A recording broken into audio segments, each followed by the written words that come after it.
One.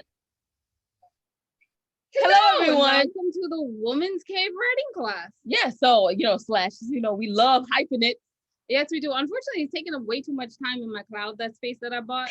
So it might end up just being the Woman's Cave, and I'll just yell writing class in the middle every once in a while, just to remind you. Anyway.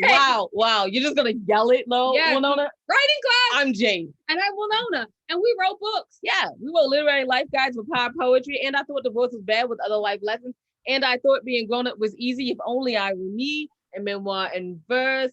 And you can just check out all the other books and everything that we're doing on www.andithoughladies.com. But y'all aren't here to hear about us. Although I could talk about myself for hours. You're here to hear about our wonderful guests. Wonderful guests. Would you like to introduce yourself?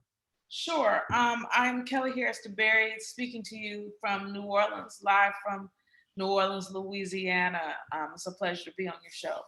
Okay, first before we start anything, yes. Food. What is good to eat besides everything in New Orleans? Yeah. Gumbo, jambalaya, beignets. Beignets. Mm-hmm. Whatever kind of drink you want. It's all here. Waiting. I have not been yet, and so that's like my goal. Like, we do Chicago. We actually are food tourists in Chicago. So our goal was to get there in 2020 and then become food tourists in New Orleans. Yeah.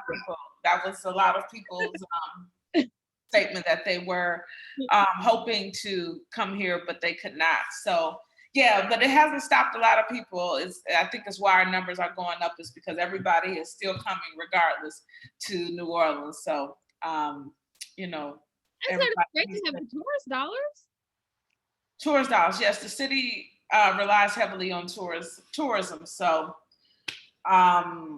capitalism always wins. So let's talk a little bit about you being a poet. How did you get into poetry, and why do you feel like it's important for today?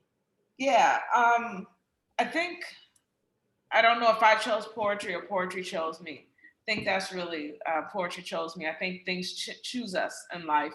But I began writing really early, maybe 4th, 5th grade, and just writing in notebooks with the notebooks that I had that were really for school, but I was using them also for poetry. I didn't know that they were poems at the time. I was just writing stuff because I just like to write, and I always loved words.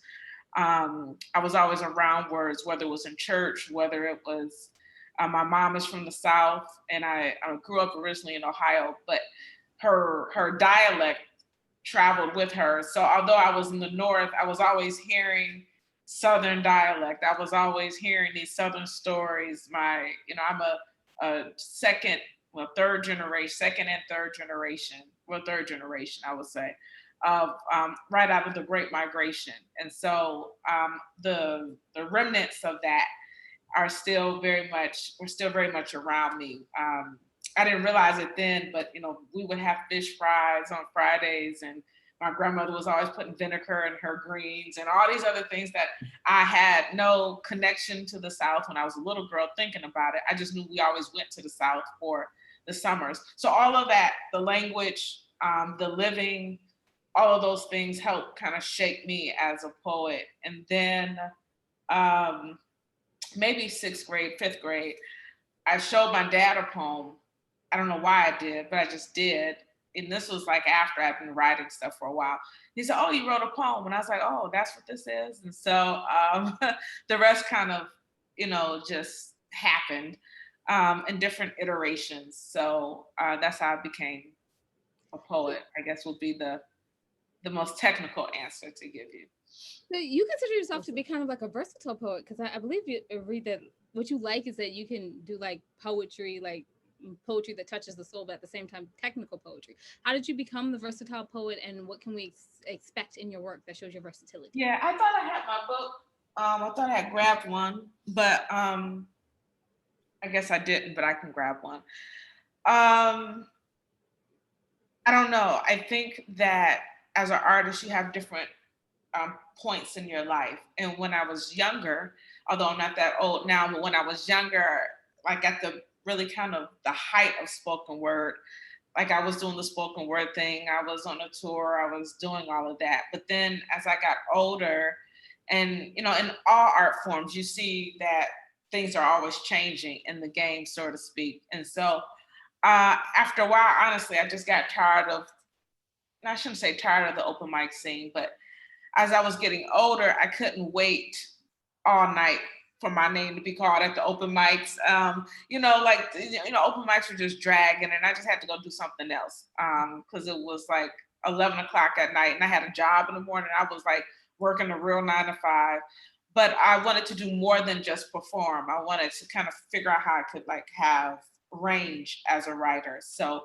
when I need to perform, I can perform. When I need to read, I can read. When I need to teach, I can teach, and do a lot of other things in between. So it's allowed me to be able to, for the most part, gig in different ways. I can teach at the university if I want. I can do other things. So that's kind of my life. It's like a big junk drawer of writing. So I do a little bit of everything. Yeah. Amazing. That's amazing. And so you've been in some really interesting magazines over your career. Would you like to mention some of them? What have I done that's been interesting? James Brown? I couldn't hear you. Oh, that's okay. What have you done that's interesting? Yes. What have I done that's interesting? For a while, I was like a hip hop writer, and I got a chance to really interview some cool people. Mos Def. I interviewed The Roots at one point. De La Soul for some artists. So that was cool. I've gotten to work at Essence Fest a couple of years. I just found out that I have a poem that's going to be translated in German. There's a big exhibition apparently of poetry happening in Germany. And so I was contacted, and so they're gonna blow up. They're doing like an installation of poems, and so they wanted one of my poems, and so it's gonna be in an installation and translated into German. I don't speak a lick of German, so it'll be interesting to see and hear how English and how language translates internationally. So that's a new thing for me. That is amazing. Yeah. Wait, you did the Torch Literary Magazine? Torch. Yeah, that was with Amanda Johnston, a good friend of mine. She's a wonderful poet as well, and doing amazing things in Austin, Texas.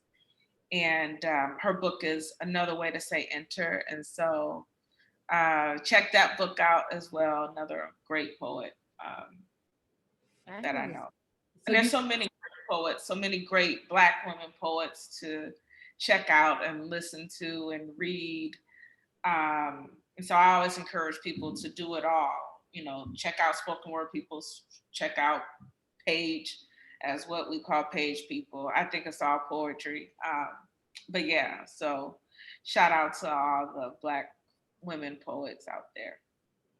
I'm going to take a little bit of that shout out. I was just a little bit for me, just a little bit, because we're pop poets, so we don't have much, but just a little bit. Anyway, you have mentioned this book, and what is the title of your book, and where can people buy it, and where can people find out more information about you? Yes, all of the questions. I know this is going to look real crazy, but I thought I had it. Can I go grab it real quick? Absolutely. So my book, Freedom Knows My Name, is the book. It is published by Xavier University, is at HBCU out of New Orleans. And so this is the book. It is really the journey of both personal and collective freedom, as everybody's talking about Simone Biles. Now, this book really deals with how Black women in particular are trying to balance the freedom that our communities, the collective wants, the collective needs, and also the personal freedom that one desires, because oftentimes Black women are trying to save the world or save their communities. And in the end, they don't have enough to save themselves. And so it kind of goes through both personal and collective attempts, I think, in stories and poems about that balance of the collective and the personal freedom. And it also comes with a QR code where if you scan it, you can actually be transported to hearing some of my work and hearing me read some of the poems. So I didn't know that we were going to be in a pandemic when I wanted to do this thing, but I really realized that it's been helpful in supporting the book and getting people on the ramp in a different way. So it's been good. It's been a blessing. If anybody is going to be in New Orleans, not sure what we're going to do now because everything is crazy again, but I will be at the New Orleans Book Festival. I will be at the Louisiana Book Festival. I have a major piece coming out in September that I can't say, but it's a big piece. We're going to look forward to that. And what else do I have? Just some other things coming up. There will be a journal to this book where the individual can use the poems and explore what freedom means for them. And so I'm excited about that. And I'm teaching, and that's pretty much it. So do you have a website where people can read more about you? Yeah, so kellihd.com is my website. I try to update it as best I can and keep my blog going. I took a little bit of a break for the summer and just to take a break with the pandemic and all of those things. But there you'll find poetry, even some of the visual stuff that I've done. I have a poem with my daughter up there. Another piece called Dear Black Girls, Dear Naomi and Black Girls Everywhere, that talks about Black girlhood and Black womanhood. Yeah, that's pretty much it. That's amazing. You have so much going on, y'all. Go ahead and check out her website. It's really a wonderful website. I love it very much. And I guess I'll go ahead and wrap us up. Thank you so much for coming on up to our guests. And you can find out everything your ladies are doing on www.andithoughladies.com. While you're there, go to the bottom and see the charities that we probably support. Maybe you can support them also. We thank you in advance for that. And just remember, y'all, wisdom is all around you if you're open to finding it and accepting it. So peace and love, you guys, from Will Nona and Jade. Bye-bye. Oh, yeah, thanks for listening.